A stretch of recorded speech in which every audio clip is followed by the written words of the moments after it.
I'm okay, I'm fine. Kincana, Kincana, teng neng neng neng neng. Ku menahan rasa sakit, rasa sakit. Few moments later. Assalamualaikum warahmatullahi wabarakatuh. Hai, perkenalkan nama saya Anissa Sabila, biasanya dipanggil Anissa. Saya dari Prodi Manajemen Pendidikan Islam Angkatan 22.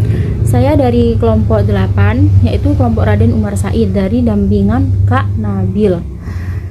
Berkaitan dengan pembuatan video kali ini, yaitu saya akan mereview materi tentang IPNU, IPPNU, dan keorganisasian sebagai pemenuhan tugas RTL 1. Langsung saja saya akan mereview materi tentang IPNU, IPPNU. Kalian pada tahu nggak sih apa sih singkatan dari IPNU, IPPNU itu?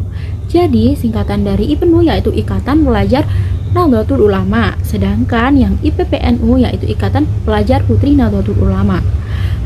Organisasi ini atau ikatan ini tidak serta-merta langsung dibentuk, namun pada tahun 1954 itu baru terwujudnya gagasan untuk mendirikan IPNU. Yang mana pada saat ini tuh berlangsungnya Kongres LP Ma'arif di Semarang.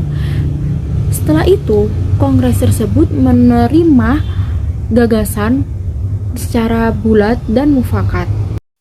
Dari hasil Kongres LP Ma'arif tersebut lahirlah organisasi Ikatan Pelajar Putra Nahdlatul Ulama, yang mana biasanya kita sebut dengan IPNU, yang diresmikan pada tanggal 24 Februari 1954, yang diketuai oleh rekan Tolha Mansur yang sekarang disebut almarhum Profesor Dr. Kiai Haji Tolha Mansur Sarjana Hukum.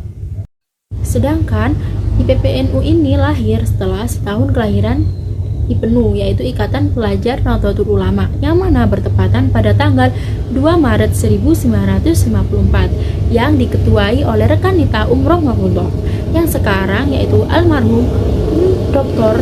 Hajah Umroh Mahfudhoh, yang merupakan istri dari almarhum Profesor Dr. Kiai Haji Tolha Mansur Sarjana Hukum.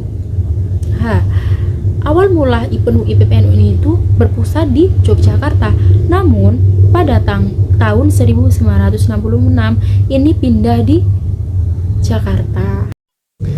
Untuk berkhidmat, IPNU dan IPPNU memiliki fungsi, yaitu satu sebagai wadah perjuangan pelajar Nahdlatul Ulama, yang kedua sebagai wadah komunikasi, interaksi dan integrasi pelajar Nahdlatul Ulama, dan yang ketiga yaitu sebagai wadah kaderisasi pelajar Nahdlatul Ulama.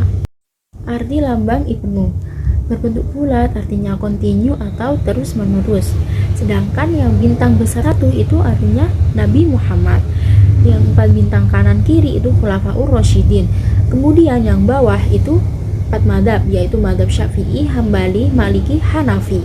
Terus yang bawah kitab, 2 kitab itu Al-Quran dan Hadis. Terus bulu putih itu artinya pena atau ilmu.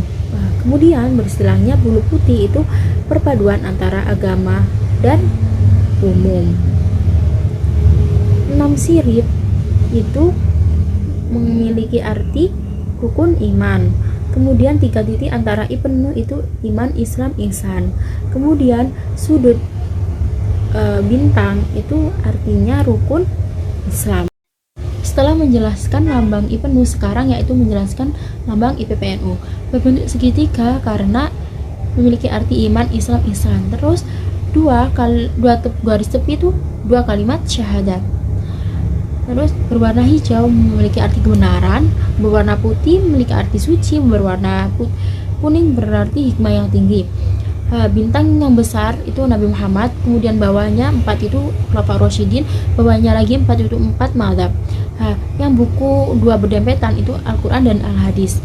Yang bulu putih yang bersilang itu rajin dalam menuntut ilmu baik agama maupun umum, dan rajin membaca dan menulis. Terus 2 kuntum bunga putih itu perpaduan antara agama dan Islam. Kemudian 5 titik antara IPPNU itu rukun Islam.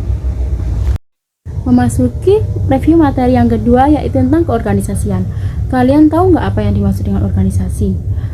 Jadi, organisasi secara bahasa Latin yaitu dari kata organom, yang artinya alat, bagian, atau badan.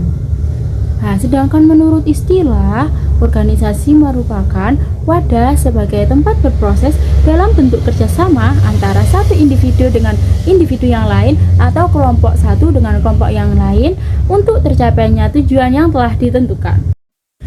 Jenis-jenis organisasi menurut Pursanto itu dibagi menjadi 5. Yang pertama, jenis organisasi dari aspek kepemimpinan.